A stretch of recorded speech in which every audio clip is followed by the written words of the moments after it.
Уважаемые коллеги, какие будут вопросы к Алексею Николаевичу, к Станиславу Юрьевичу? Так, вопросов нет. Ну что ж. Так, пожалуйста, вы как-то заявляйтесь, пожалуйста, да. Заявляться надо не с голосом, а кнопочкой. Прошу прощения. Михаил Анатольевич.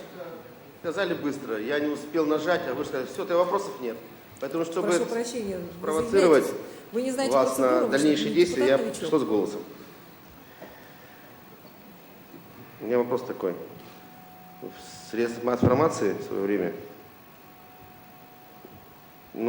где-то год назад прозвучало, и в течение определенного времени тиражировалась информация о том, что вы пытались, что ли, обмануть детей, которые в детском доме, что-то с акциями связано, газпромовскими. Это вот информация, насколько для вас, что ли, отрицательная, печальная, или вы считаете, что это все нормально?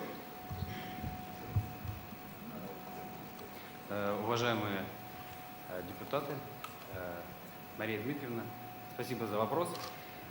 Наверное, в памяти многих людей остается негативная информация, но я хотел бы обратить внимание, что как раз год назад информация была другая, о том, что был вынесен оправдательный приговор в отношении меня.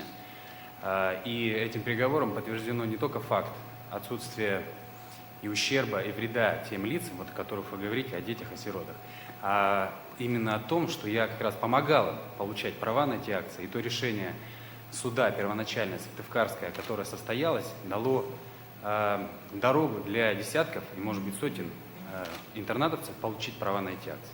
Поэтому я считаю, что, наверное, тяжелое я прошел в своей жизни испытание, но, несмотря на то, что такие претензии существовали, эти претензии были полностью сняты. И это подтверждено приговором Сыктывкарского городского суда, вступившим в силу уже год назад.